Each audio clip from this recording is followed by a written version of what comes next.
Alright, here it goes. This is something that happened to me a few years back, and honestly, it still creeps me out just thinking about it. I'm not the kind of person who jumps to conclusions about ghosts or spirits, but this experience really made me question some things. So, this was back when I was around 19. My dad had just gotten transferred to this small town. It wasn't anything major, just one of those routine government transfers. We moved into this old house in front of this other house, like, right across the street. It was a quiet neighborhood overall, the kind of place where people keep to themselves and don't bother much. But there was something about that house across the street that gave me a weird vibe from the start as soon as I spent first night in our new home. Not that it looked haunted or anything, no, it looked normal, just old and a bit worn down. Okay, maybe it was a little creepy at night, but that's because it was always dark, like no one ever turned on a light there. The first few days after we moved in were fine. Nothing strange happened. We were busy unpacking, getting used to the new place. But one night, after a long day of helping my dad arrange the furniture and all, I decided to sleep on the roof. Because it was summer, and it was way too hot inside the house, as you would expect in India, so the roof seemed like the best option. I set up a small bed on the charpai, one of those traditional Indian rope beds, grabbed my phone, and lay down, staring at the stars. It was peaceful for the most part.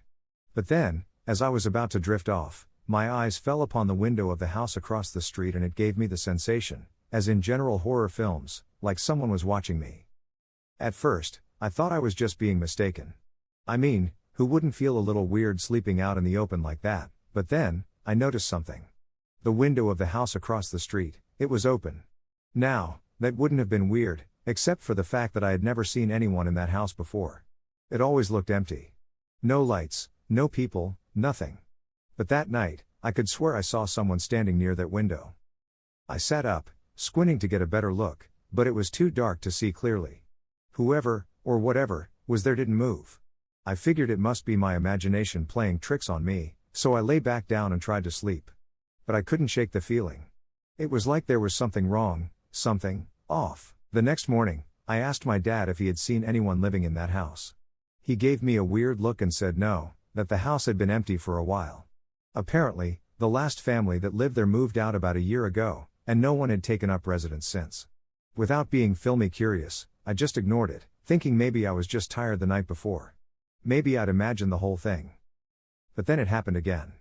A couple of nights later, I was back on the roof, trying to get some sleep. And again, that same feeling, like someone standing at the window, was watching me. This time, I didn't hesitate. I looked straight at the window across the street, and there he was. A boy, standing in the window, just staring at me, surely without much motion, but enough to seem a living being. He looked young, maybe my age or a bit younger. His face was pale, and he just stood there. Now, I don't know why, but I didn't feel scared at that moment. I felt curious. In hindsight, that was probably stupid. I waved, thinking maybe he'd wave back or do something. But nothing. He just stared, not blinking, not moving. I didn't mention it to anyone after that. I figured I'd wait and see if it happened again. And sure enough, it did. Every time I slept on the roof, he'd be there, in that window, just staring. I started to feel uneasy, like there was something I was missing. Why was he always there? Why didn't he ever move? One night, I finally had enough. I told myself I was going to go check it out. I know, classic horror movie mistake, but you have to understand, I didn't believe in ghosts at the time. I thought there had to be some logical explanation, so, I waited until it was late, and I snuck out of the house. I walked across the street, my heart pounding in my chest. As I got closer to the house, I started to feel this overwhelming sense of dread, like something was seriously wrong. But I kept going. The door was unlocked. I don't know why I expected it to be locked, but it wasn't. I pushed it open and stepped inside. The house was cold, unnaturally cold, considering it was summer. And it smelled musty, like it hadn't been lived in for years. I made my way upstairs, my footsteps echoing in the silence. When I reached the room with the window, I froze. The room was empty. There was no furniture, no sign that anyone had been living there. But there was something else.